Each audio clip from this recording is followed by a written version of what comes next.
وشفيعنا وحبيبنا ومولانا محمد صلى الله عليه وعلى آله وصحابه وبارك وسلم. اللهم صل على سيدنا ونبينا وشفيعنا وحبيبنا ومولانا محمد صلى الله عليه وعلى آله وصحبه وبارك وسلم. الحمد لله. मुअज़्ज़ज़ मोहतरम सदर जलसा हज़रत उलमा इकराम बुजुर्गान इज़ाम दीनदार इस्लाम प्रेमिक खुदा प्रेमिक मुसलमान भाइरा पर्दार अंतराले अवस्थानरत श्रवणरत पर्दानिशील मा ओ बोनेरा स्वरूपदह दारुल उलूम इस्लामिया माद्रासार 95তম বার্ষিক ওয়াজ মাহফিল। এই মাদ্রাসার মাহফিল না, এটা আগের থেকেই মাহফিল হয়ে আসছে 95 বছর পর্যন্ত। ঐতিহাসিক এই মাহফিলে মসজিদ, মাদ্রাসা, কবরস্থানের আঙ্গিনায় এই তিনটা প্রতিষ্ঠানকে কেন্দ্র করে মোমেন মুসলমানদের এই মহা মিলন মেলায় আল্লাহ তাবারক ওয়া তাআলা আমাদেরকে যে উপস্থিত হওয়ার তৌফিক দিলেন,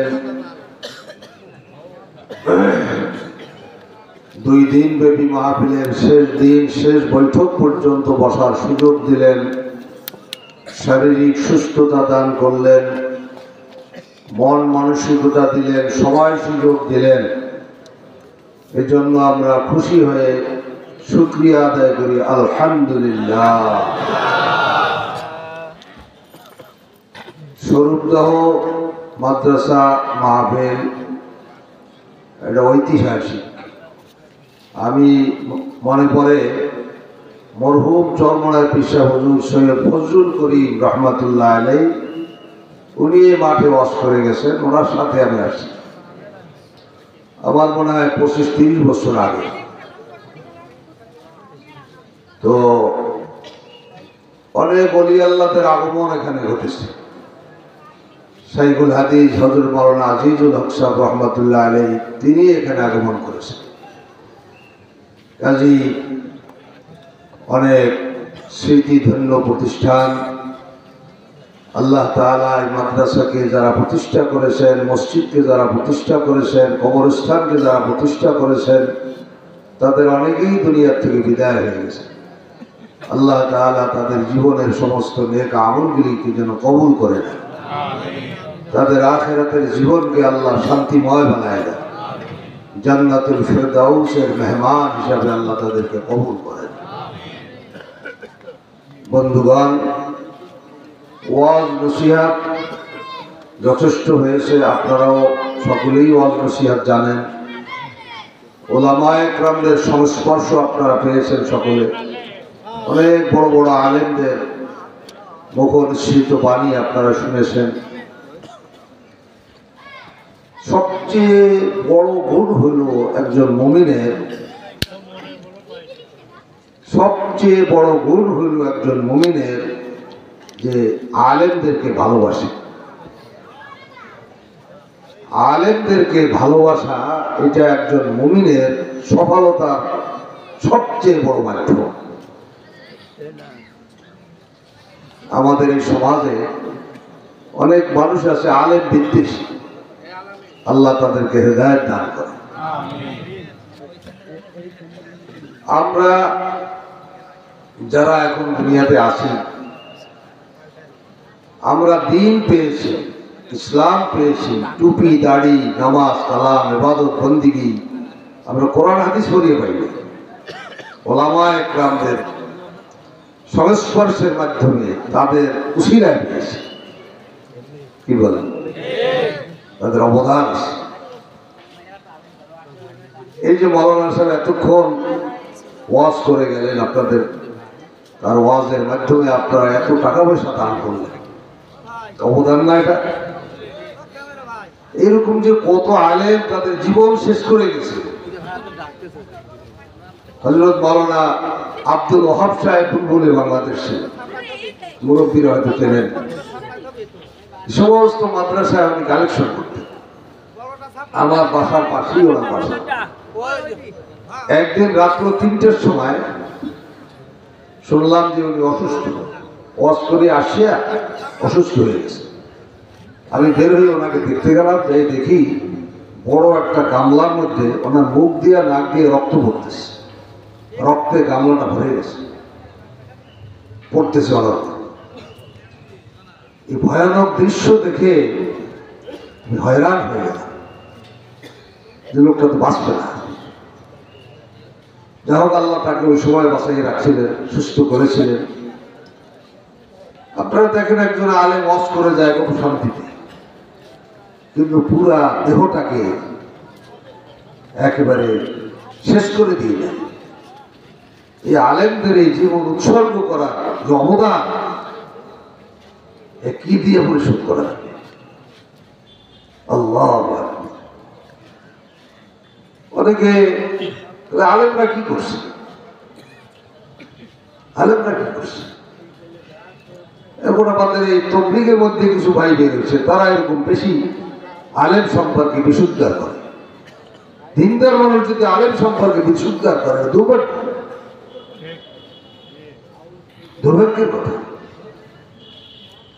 আমি যদি বলছিলাম যে দেখেন, ওইটা গল্প কই, গ্রাম অঞ্চলের এক বাড়ি একটা মোরগ পালে, খুব আদরের মোরগ। ছোট্ট একটা বাচ্চা আছে, তারও খুব আদরের। মেহমান আসছে, এমন একজন মেহমান, আশেপাশে বাজারও নাই, এই মোরগটাকেই জবাই দিতে হবে।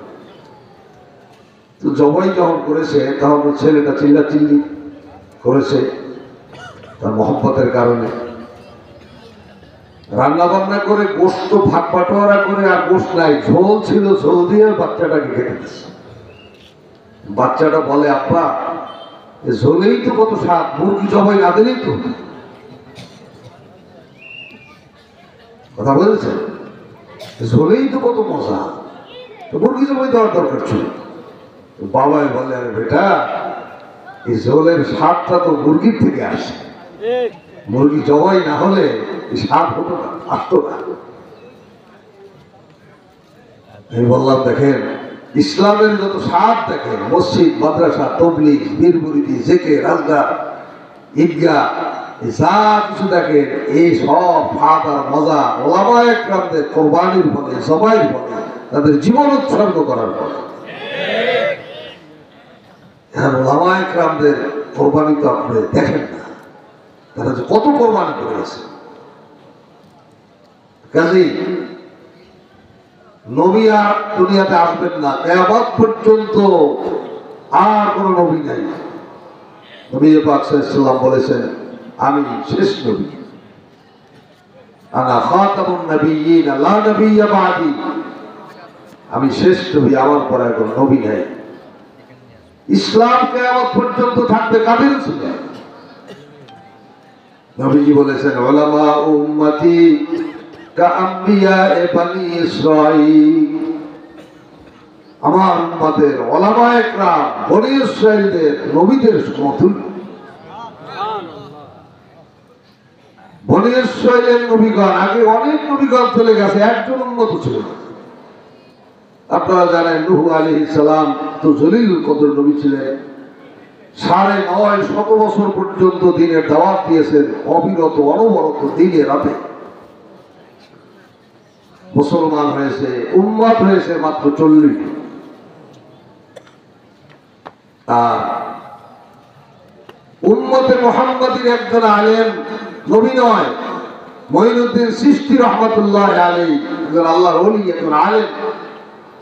ওনার হাতে ভারতবর্ষে 90,000 হিন্দু মুসলমান আছে,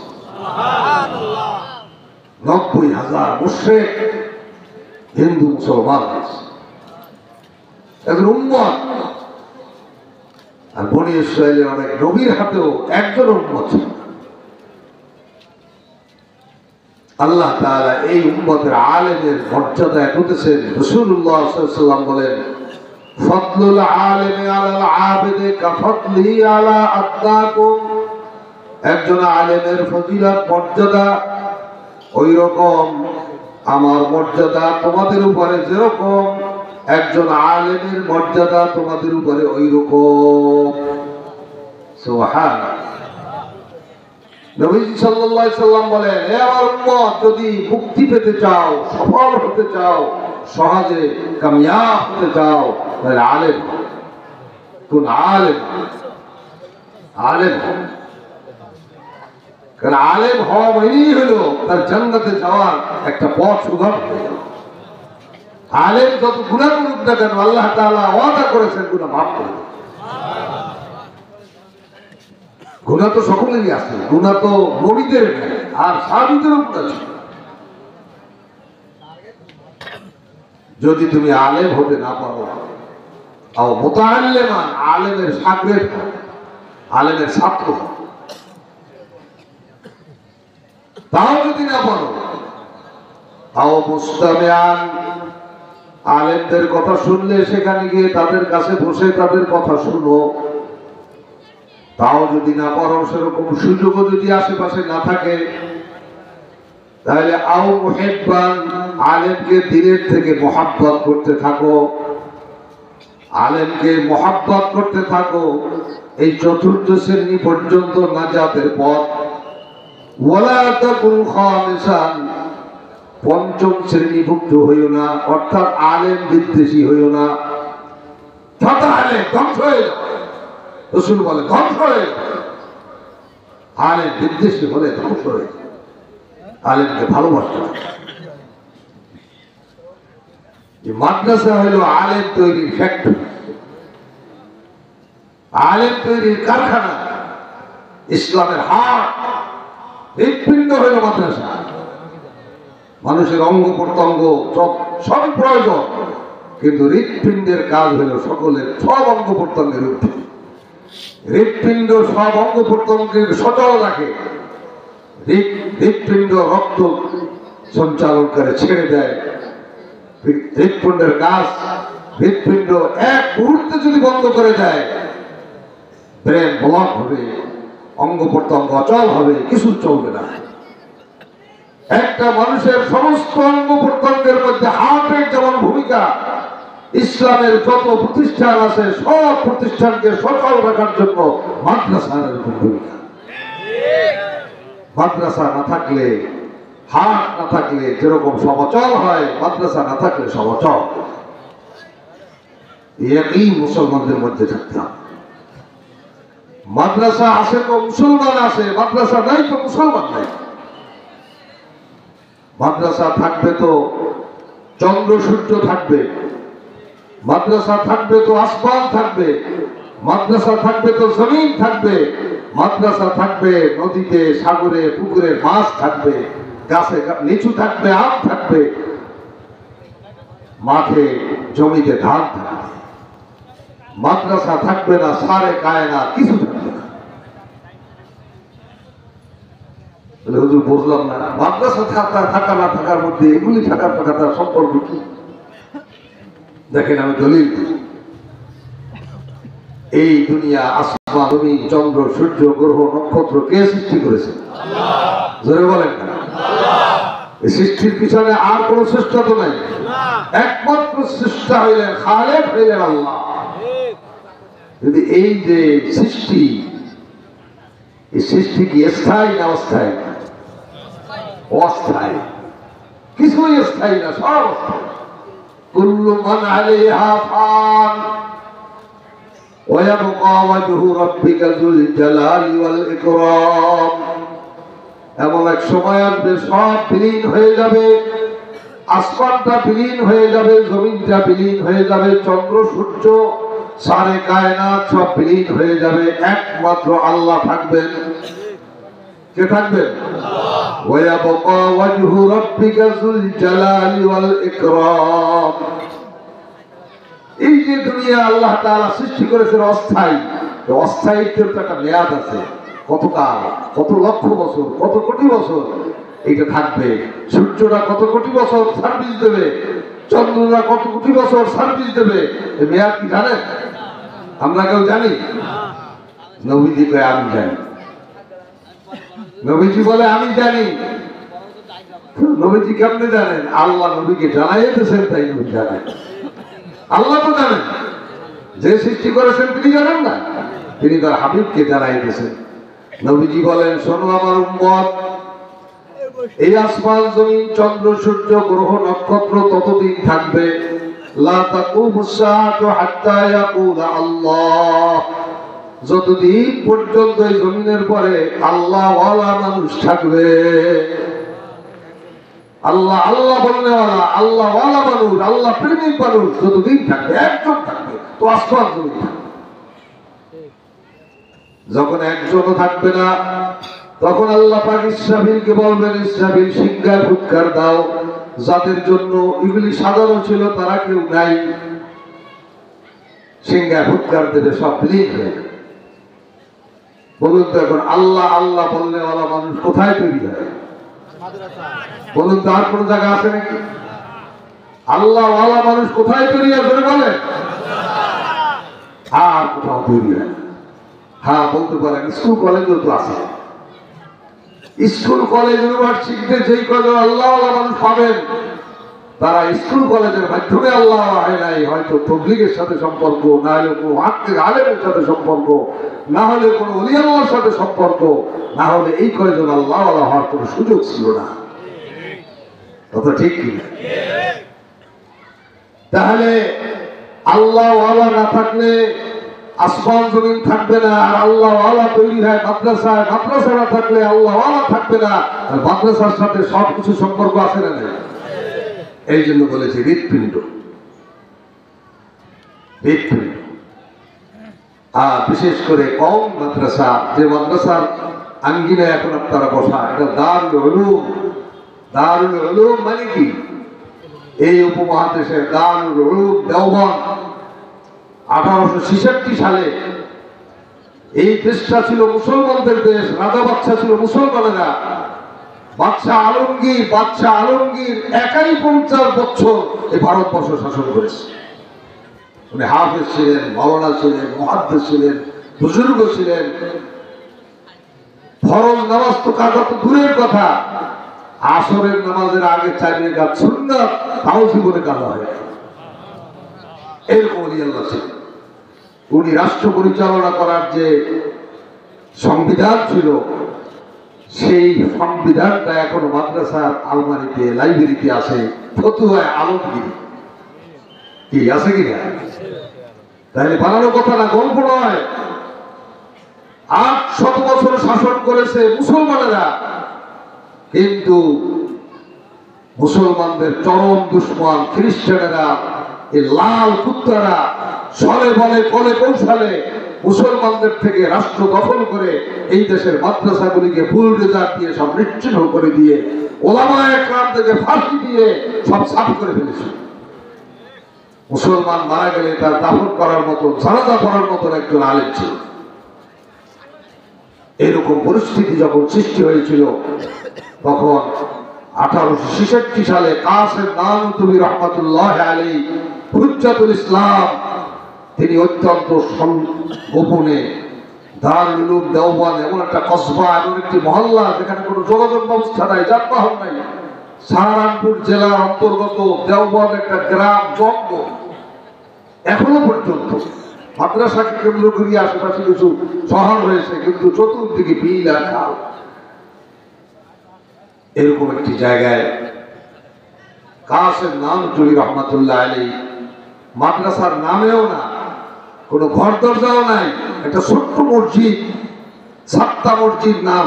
এই মসজিদের মধ্যে একজন ছাত্র, একজন ওস্তাদ দিয়ে শুরু করে। ছাত্র কয়জন? একজন, নাম হলো মাহমুদুল হাসান, যিনি শাইখুল হিন্দ ছিলেন, ব্রিটিশ বিরোধী আন্দোলনের অগ্র সৈনিক ছিলেন মাহমুদুল হাসান। ওস্তাদ ছিলেন মোল্লা মাহমুদ। পরের বছর কয়েকজন বাড়ছে, এর পরের বছর যা ছাত্র হয়েছে মাদ্রাসার মসজিদের মধ্যে আর ধরায় না। তার কমিটি সিদ্ধান্ত নিল মাদ্রাসার একটা ঘর করা দরকার। ঘরটা কোন জায়গায় হবে এটা নিয়ে মতবিরোধ হয়েছে মিটিংয়ে। কেউ বলে ওখানে হলে ভালো হয়, কেউ বলে ওখানে হলে ভালো হয়, কেউ বলে ওখানে হলে ভালো হয়। এই মতবিরোধ করে মিটিং সমাপ্ত হয়েছে, সিদ্ধান্ত নিতে পারে না।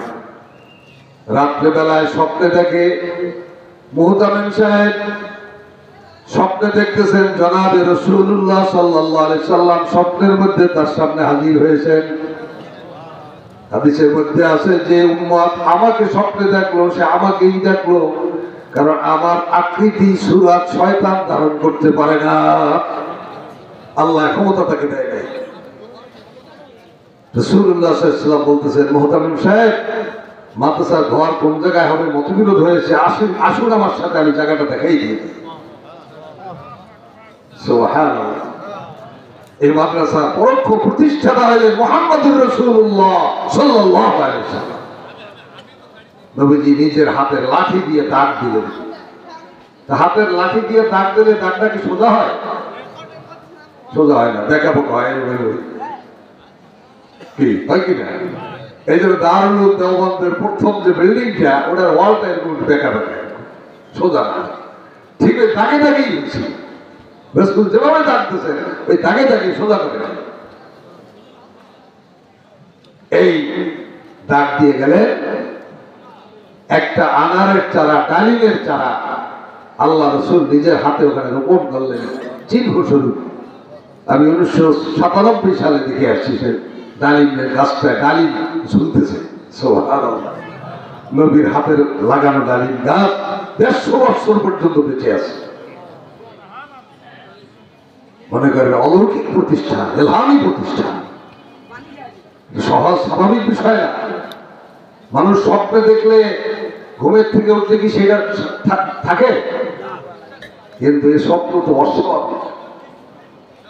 মুহতামিম সাহেব সকালবেলায় ঘুমের থেকে উঠে ফজরের নামাজ পড়ে তিনি ওই স্বপ্নের ওই কথা মনে আছে, তিনি দেখতে গেলেন দাগটা আছে কিনা, ডালিমের চারাটা আছে কিনা। গিয়ে দেখেন আশ্চর্য ব্যাপার, একেবারে অবিকৃত অবস্থায় দাগ পড়ে আছে, ডালিমের চারাটাও আছে।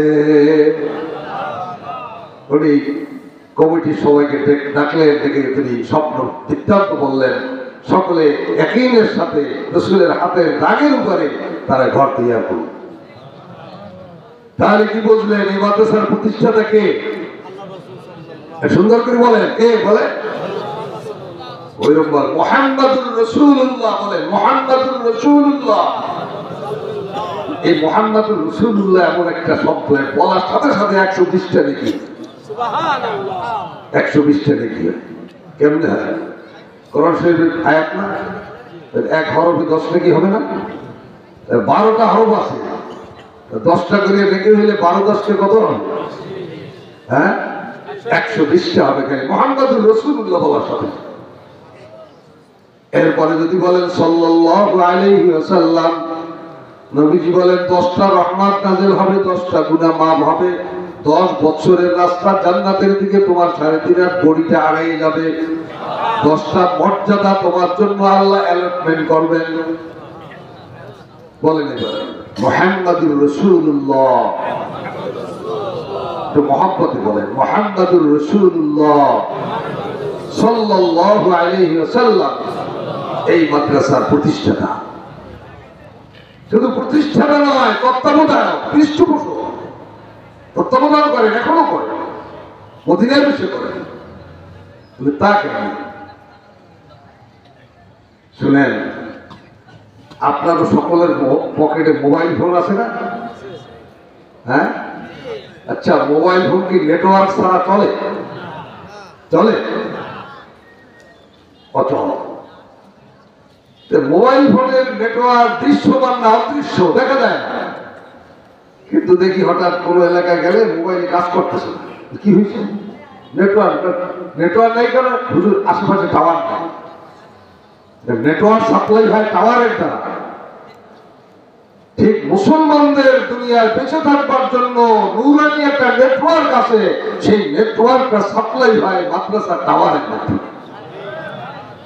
মাদ্রাসা থাকলে মুসলমানদের সিনার মধ্যে এখানে ইসলামের নূর সরবরাহ হয়, তার মাধ্যমে মুসলমানরা ইসলামের উপরে সজীব থাকে। মাদ্রাসা যত বেশি হবে, এই টাওয়ারের দেশ তত বেশি হবে। মানে কেউ মনে করে এখানে একটা মাদ্রাসা, ওখানে একটা মাদ্রাসা, এত মাদ্রাসা, হ্যাঁ প্রয়োজন তো মাদ্রাসা। টাওয়ার যত বেশি হবে, মোবাইল তত ভালো চলবে। ঠিক মাদ্রাসা যত বেশি হবে, ইসলাম তত ভালো চলবে, ইসলামের শক্তি তত ভালো বাড়বে। এই টাওয়ারে সাপ্লাই হয় নূর, নেটওয়ার্ক সাপ্লাই হয় আরশে আজিম থেকে মদিনা মুনাওয়ারার উপরে, মদিনা মুনাওয়ারার থেকে সারা দুনিয়াতে এই মাদ্রাসার টাওয়ারের মাধ্যমে এই নূরানি নেটওয়ার্ক সাপ্লাই হয়। প্রয়োজন আছে না নাই? কাজেই তত্ত্বাবধায়ক মুহাম্মদুর রাসূলুল্লাহ সাল্লাল্লাহু আলাইহি ওয়াসাল্লাম ভালো করে এই কথাটা আপনাদের ব্রেনের কাছে আমি আমানত রেখে গেলাম। এর একটা প্রমাণ দিয়ে যাই। দারুল উলুম দেওবন্দ ছাত্র ভর্তির সময় একটা কানুন আছে, আমাদের বাংলাদেশের মাদ্রাসাগুলিতেও কানুন আছে। ভর্তির সময় একটা পরীক্ষা হয়, ইমতিহানে দাখিলা বলা হয়, ভর্তি পরীক্ষা। এই পরীক্ষা একটা নম্বর পাওয়া লাগে, তা নইলে তাকে ভর্তি করা যায় না। আবার আরেকটা নম্বর আছে, যেই নম্বরটা না পাইলে তাকে বোর্ডিং এ খানা দেওয়া হয় না। কি আছে না? আছে না? আছে চলমান। বাংলাদেশের থেকে চিটাগাংয়ের থেকে একটা ছাত্র মেধা একটু কম, দেওবন্দে গিয়া ভর্তি পরীক্ষা দিয়েছে, কিন্তু মেধা কম হওয়ার কারণে বোর্ডিং এর নম্বর পায় নাই, ভর্তির নম্বর পেয়েছে। যদিও মেধা কম, কিন্তু এত আল্লাহওয়ালা তালেব ইলম যে মদিনার পয়গম্বরের সাথে তার রুহানি সংযোগ আছে। মনে মনে ভাবছে এলেম শিক্ষা করার জন্য অনুমতি যখন পেয়েছে, বাড়িতে আর যাবো না, বোর্ডিং এ খানার অনুমতি পাই নাই, তাতে কি খাওয়াবার মালিক তো হইলেন আল্লাহ। আল্লাহ খাওয়াইলে খাবো, না খাওয়াইলে না খাবো। হিম্মত করে ভর্তি হয়ে গেছে, খানা তো নাই, কি খাবে? দেওবন্দের একটা পানির কুয়া ছিল, পানির কুয়াই সবাই পান করত। এই পানির কুয়া দিয়ে পানি পান করে, ক্লাস করে, তাকরার করে, সবকে বসে, কিছু খায় না, চলতেছে। একদিন, দুই দিন না, 40 দিন হয়ে গেছে। 40 দিনের মধ্যে কোনো খাওয়া দাওয়া নাই, কারো কাছে বলেও নাই, কেউ জানেও না। 40 দিন পরে রাসূলুল্লাহ সাল্লাল্লাহু আলাইহি সাল্লামকে ওই মুহতামিম সাহেব স্বপ্নে দেখে একটা তালেব ইলম সাথে নিয়া, নবীজির চেহারা মুবারক একবারে রাগান্বিত চেহারা, একবারে লাল, হাতে লাঠি। মুহতামিম সাহেব, তোমার মাদ্রাসায় আমার একজন মেহমানের 40 দিন না খাওয়া। মাদ্রাসার তালেব ইলম নবীজির মেহমান। একদিন করিয়ে মাদ্রাসার তালেব ইলম কার মেহমান? বলেন রসুল কার মেহমান? রসুলের মেহমান। এই রসুলের মেহমানের যে খেদমত করে, তার খেদমতটার এই খুশি রসুল হয়। এই যে মাদ্রাসায় ছাত্রদের থাকবার জন্য, বিল্ডিং এর জন্য আপনারা টাকা দিলেন, রসুলের মেহমানদের আবাসস্থলের জন্য, আবাসনের জন্য আপনারা যে টাকা পয়সা দান করলেন, যে রসুল খুশি হবে, রসুলের কাছে খবর গেছে। একই করবেন যে রসুলের প্রতিষ্ঠানে আমি দান করলাম। আপনার দুনিয়াতে যত ব্যয় আছে, সর্বশ্রেষ্ঠ ব্যয় আপনার এখানে হয়েছে, আপনি একজন ভাগ্যবান মানুষ হয়েছে।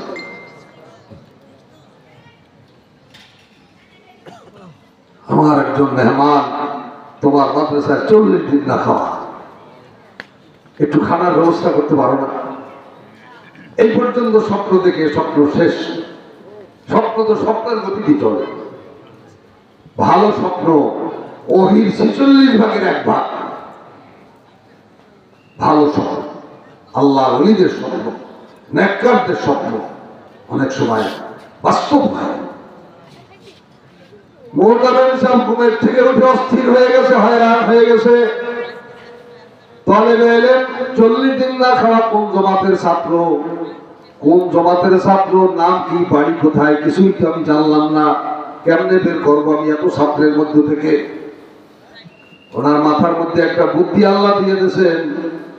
ফজরের জামাত শেষ করার পরে উনি দাঁড়ায় বললেন, কেউ বের হবে না, সবাই বসবে। এই তালেবে ইলমেরা একজন একজন করে আসবে, লাইন দিয়ে আমার সামনে দাঁড়াবে, আমার কাছে সালাম দেবে, মুসাফা করবে, বের হয়ে যাবে।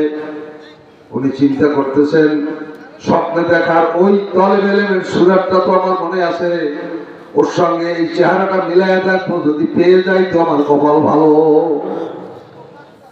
আসতেছে ছাত্র, আসতেছে আসতেছে, আস্তে আস্তে শেষ পর্যায়ে এই তালেবে ইলম পেয়ে গেছে। সুরাতের সামনে যে দাঁড়াইছে তখন তার ওই সুরাতের সঙ্গে মিলে গেছে। কয়, বাবা তোমার নাম কি?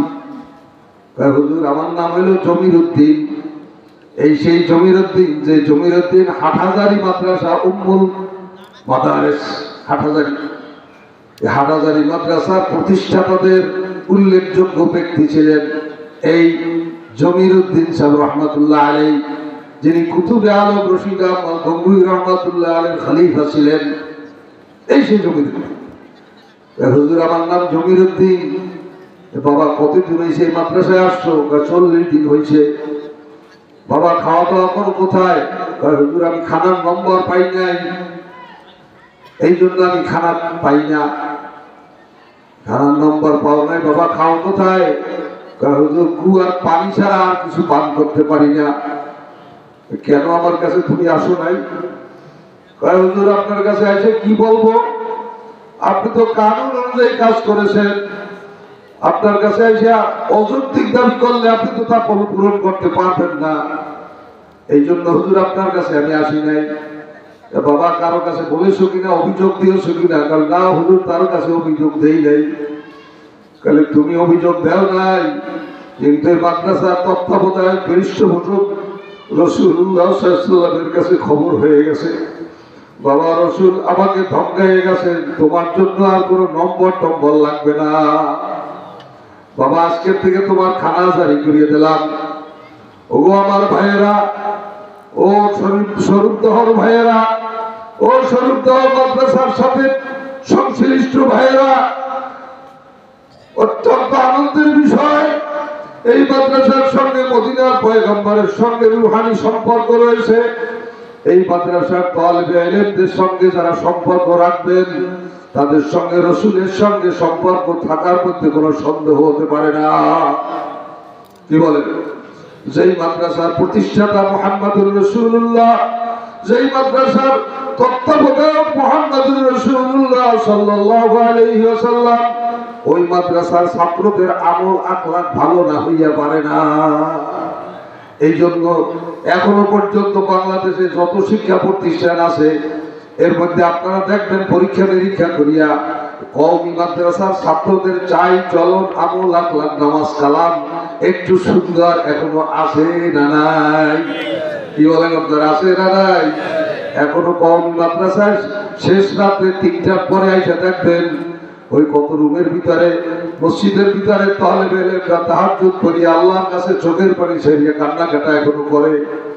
এই ছোট ছোট নাবালেগ শিশুরা 3টার পরে উঠে আল্লাহর কালাম তেলাওয়াত করে।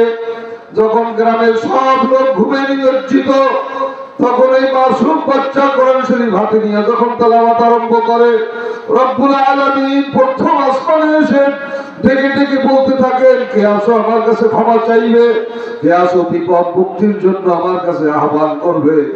তখন আল্লাহ পাক রব্বুল আলামিন দেখেন এই মাসুম বাচ্চাদেরকে আল্লাহ কালাম তেলাওয়াত করে, কেউ কাঁদে, কেউ সেজদায়, কেউ রুকুতে, কেউ মোনাজাতে।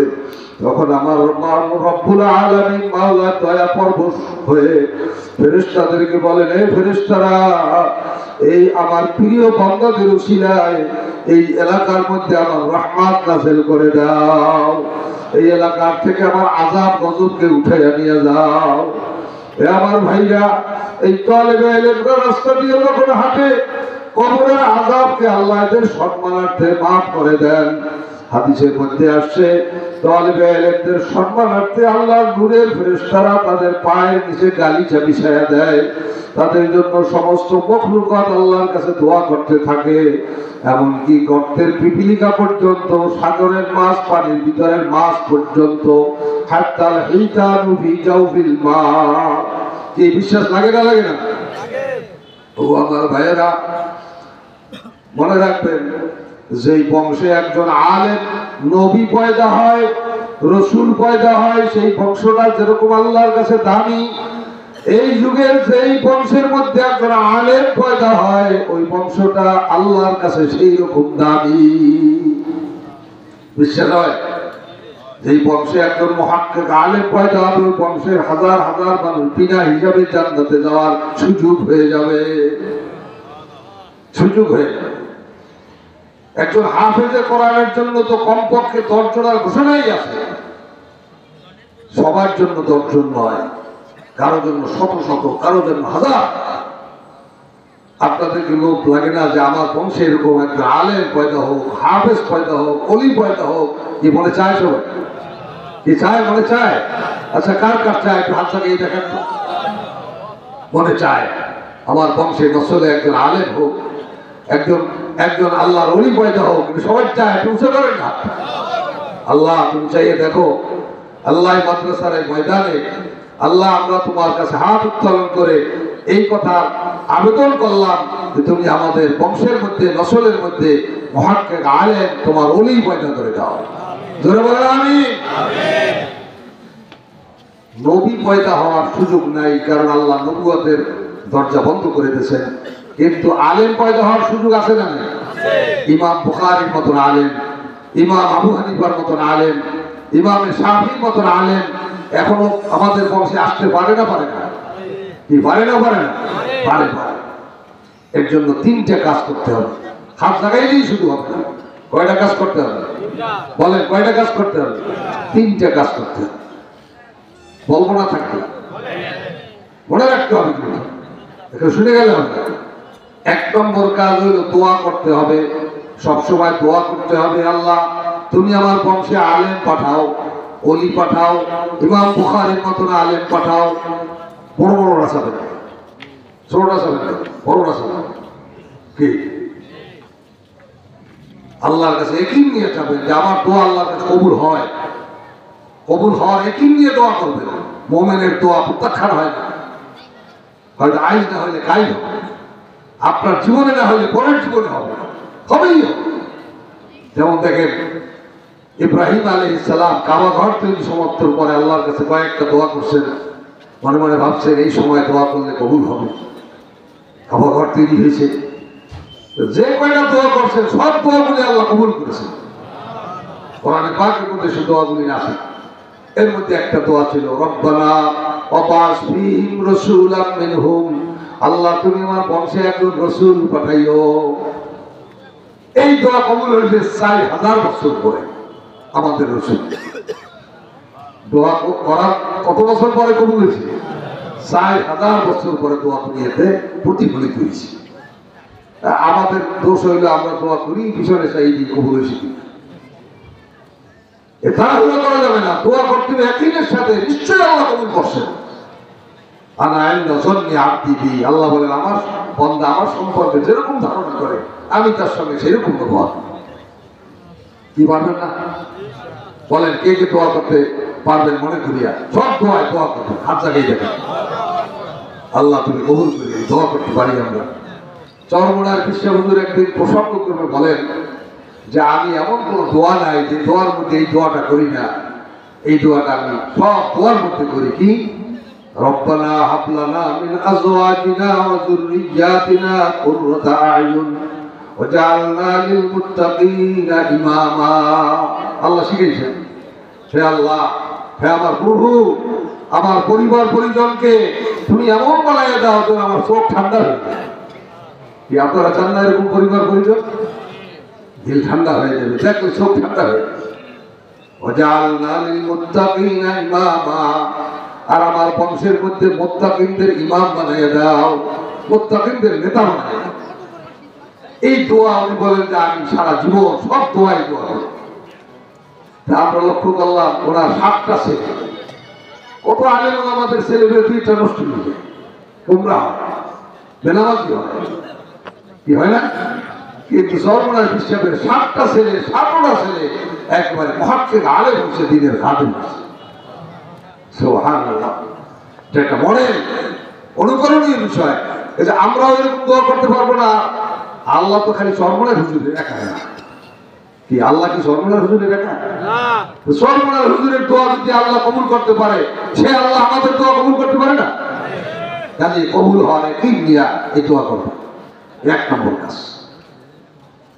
2 নম্বর কাজ হইল দোয়া করতে করতে আল্লাহর দরবারে কবুল হয়ে গেছে, এখন আল্লাহ দেবেন বড় আলেম আপনার বংশে দেবেন। দেবেন কোথায়? গাছের চাল ডালে না ঘরের চালে, ছাদে? হ্যাঁ, মেয়ে লোকের পেটে দিবে। মেয়ে লোকের পেট হইল মানুষ তৈরি ফ্যাক্টরি। মেয়ে লোক যদি ভালো না হয় তাহলে আলেম দেবেন কেন? এই জন্য মেয়ে লোককে ভালো মেয়ে লোক বানাইতে, বাজারিয়া মেয়ে লোকের পেটে, চরিত্রহীন মেয়ে লোকের পেটে কোনদিন অলি পয়দা হবে না, আলেম পয়দা হবে না। ভালো মেয়ে লোক বানাইতে হবে। যে ভালো মেয়ে লোক মানে গেমে পাস করে কি সুন্দরী লাগবে না, কালো অশিক্ষিত, 4টা গুণ লাগবে। নবীজি বলছেন 4 গুণের মেয়ে লোক ইমরাতুন সালেহা, সর্বশ্রেষ্ঠ সম্পদ যার ঘরে আছে তার ঘরটা জান্নাতের ঘর হয়ে গেছে। ইমরাতুন সালেহা, হাত দিয়ে দোয়া করলে দোয়া কবুল হয়ে যায়। কোন ওলি আল্লাহর কাছে দোয়ার জন্য যাওয়া লাগবে না। আপনি যদি ইমরাতুন সালেহা আপনার ঘরে বানাইতে পারেন, কোন বিপদে পড়লে এসে ঘরে বলবেন যে মা বা বিবি একটু দোয়া করো, এই অসুবিধায় পড়ছি, আমি আল্লাহর কসম করে বলতে পারি 2 রাকাত নামাজ পড়ে ওই মহিলা যদি আল্লাহর কাছে দোয়া করে হাত উঠে বলে কিছু, আল্লাহ কবুল করেন, সাথে সাথে কবুল হয়। ইমরাতুন সালেহা, খানা হালাল মেয়ে লোক। স্বামী যদি হারাম উপার্জন করিয়া আনে, ওই স্ত্রীর জন্য তা হালাল, স্ত্রী খরপোশ পাবে। আর যার খানা হালাল তার দোয়া কবুল। খানা হালাল, খাদ্য যার হালাল তার দোয়া কবুল। ইবাদত বন্দেগী হাজারও আছে, খাদ্য হালাল না, দোয়া কবুল না। কথা বুঝেছেন? কাজেই মেয়ে লোক ইমরাতুন সালেহা বানাইতে হবে। ইমরাতুন সালেহা কাকে বলেন? 4 গুণের মেয়ে লোক। মান সাল্লাত খামসাহা ওয়া সামাত শাহরাহা ওয়া আতাআত বালাহা ওয়া আহসানাত ফারজাহা ফালিতাদখুলিল জান্নাতা মিন আইয়ি বাবিন শাআত। নবীজি বলেন 1 নম্বর নামাজের গুণ, 2 নম্বর রোজার গুণ, 3 নম্বর পর্দার গুণ, 4 নম্বর হলো স্বামীর খেদমতের গুণ। 1 নম্বর কি? নামাজ। নামাজ পড়তে গেলে ওযু লাগবে না, ওযু ছাড়া লাগবে না, পাক না পাক, গোসল মশলা মাসাইল জানা লাগবে না, লাগবে। এই মেয়ে লোককে এমন প্রতিষ্ঠানে ভর্তি করবে যে প্রতিষ্ঠানে ওযু শিখায়, নামাজ শিখায়, গোসল শিখায়, পাক সাফ শিখায়। তারা ইউনিভার্সিটি তো শিখায়, হাই স্কুলে তো শিখায়, কলেজেও তো শিখায়, শিখায় না? শিখায় না। মাদ্রাসায়, নুরানি মাদ্রাসায় গেলে 5 বছরের বাচ্চা, তাকে প্রথমেই সবক শুনায় ওযুতে 4 ফরজ, ওযু করার তরিকা। এখানে ওয়াও পড়ায় আর ওখানে ওয়া পড়ায়, পার্থক্য আছে। এরা ওয়াইতে ওযু, ওযু করো, পাক হও, আল কোরআন হাতে নাও। তার উপরে কি ওয়াইতে ওয়াজাকাত, ওয়াজাকাত দি আসে ধীরে, মানে প্রাইমারিতে ছোট ওয়াজাকাত, হাই স্কুলে মেজো ওয়াজাকাত, কলেজে সেজো ওয়াজাকাত, ইউনিভার্সিটিতে বড় বড় ওয়াজাকাত। বিষ ঢালে, সমাজ বিষাক্ত করে, হাজার হাজার কোটি টাকা পাচার করে, জনগণের রক্ত চুষে খায়। এক ভূমিমন্ত্রী 600 বাড়ি করছে কানাডায়, যুক্তরাষ্ট্রে, দুবাইতে, জনগণের টাকা। হয়তো অজু করেন গেল না, হয়তো অজাগার করেন গেল, হয়তো অজাগার করেন গেল, লোক তৈরি হয়েছে। আর কি করবেন দেখেন, এর অজাগার করাইবেন না অজু করাইবেন, এ দায়িত্ব আপনার। আপনার কাছে সন্তানকে আল্লাহ আমানত রেখেছে, আপনি সন্তানের মালিক নন, মালিক হলেন আল্লাহ। রাসূল বলেছেন তোমার সন্তানকে 5, 6, 7 বছরের মধ্যে বয়স হলেই বরু আওলাদাকুম বিসসালাতি ইযা বালাগু 7 সিনিন, নামাজ শিখাও, দিন শিখাও, কোরআন শিখাও। তুমি যদি তা না শিখে হয়তো অজাগার পড়াইতেছ, রস্যতি পড়াইছে ইঁদুর, কেন পড়েছি? ইঁদুরের একটা চরিত্র আছে। আপনার বাড়ি খাবে, আপনার বাড়ি থাকবে, আপনি ঘুমিয়ে দিয়েও ঘুমাবে না।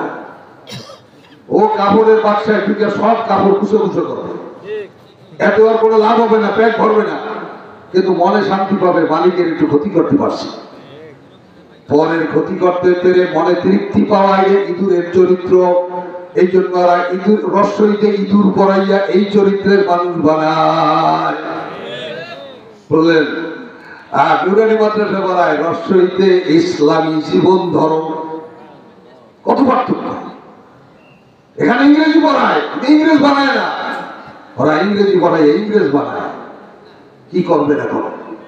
কোন মুসলমান হতভাগা নুরানি মাদ্রাসা থাকা সত্ত্বেও, কওমি মাদ্রাসা থাকা সত্ত্বেও সন্তানকে যদি ওই সমস্ত প্রতিষ্ঠানে দেয়, তাহলে নিজের হাতে নিজের সন্তানকে জাহান্নামে ফেলে দেবে।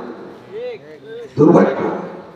আমাদের দিন এই অপরাধের জন্য তাকে জাহান্নামী হতেই হবে। যত নামাজ পড়ুক, যত ইবাদত করুক, সব ইবাদত বরবাদ হয়ে যাবে। ওই সন্তান বলবে না জাআলহুমা তাহতা আকদামিনা লিয়াকুনা মিনাল আসফালিন। হে আল্লাহ, আমরা তো বড়দের অনুকরণ করেছি, বড়দের আনুগত্য করেছি। ইন্না আতানা সাদাতানা ওয়া কুবারানা ফাআদাল্লুনা সাবিলা রব্বানা আতিহিম দু'ফাইন মিনাল আযাবি ওয়াল'আনহুম লা'নান কাবীরা। আল্লাহ, ওদেরকে ডবল আযাব দাও, আমার সামনে হাজির করবার বাপরে আমি পাও দিয়ে লাথিয়ে জাহান্নামে ফেলাইয়া তারপর জাহান্নামে যাব, আগে জাহান্নামে যাব। এই সন্তান আপনাকে জাহান্নামে বানাবার জন্য আল্লাহর আদালতে মামলা দায়ের করবে। কোথায় আছে? কত বড় হতভাগা, কত বড় দুর্ভাগ্যবান! মাদ্রাসা নুরানি এবং কওমি মাদ্রাসা থাকা সত্ত্বেও সন্তানকে সব প্রতিষ্ঠানে পড়তে দেওয়া, এটিকে মুসলমানের জন্য অন্যায় না? অন্যায় না? বলে কি অন্যায় না? অন্যায় না? আল্লাহ হেফাজত করেন। সরকারের কাছে আমরা ওলামা একরাম দাবি জানিয়ে আসছে যে প্রাইমারি স্কুলে হাজার হাজার ছেলে মেয়ে, সব মুসলমানদের, অমুসলিমদের সংখ্যা একটু কম। কত পার্সেন্ট? 93%, 96% মুসলমান যদি হয়, সব কি মুসলমানের সন্তান না? কাজে একজন নুরানি শিক্ষক নিয়োগ দেন, প্রাইমারি স্কুলে একজন নুরানি শিক্ষক নিয়োগ দেন, 1 ঘন্টা দিন শিক্ষা দেন, তাহলে সব ছেলে মেয়েরা তারা দিন শিখবে, সাথে বাংলা ইংরেজি শিখবে, লেখাপড়ায় কোনো অসুবিধা হবে না। এই কথা ঠিক না বেঠিক? কিন্তু আবু জেহেলের প্রেতাত্মারা এই কাজটু করতে রাজি হয় না। এরা ইসলামের এরা ভক্তি দেখায়, ইসলামের কথা বলে, এটা ক্ষমতা পাওয়ার জন্য, আর কিছু না।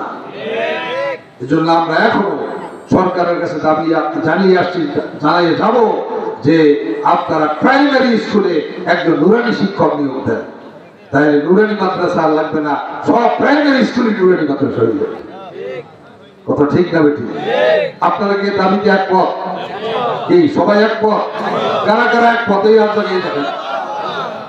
আল্লাহ যেন এই দাবি এই দেশে পূরণ হয়, এই দেশটা যেন ইসলামের আঙ্গিকে, ইসলামের আদলে প্রতিষ্ঠিত হয়। আল্লাহ যেন তৌফিক দান করেন।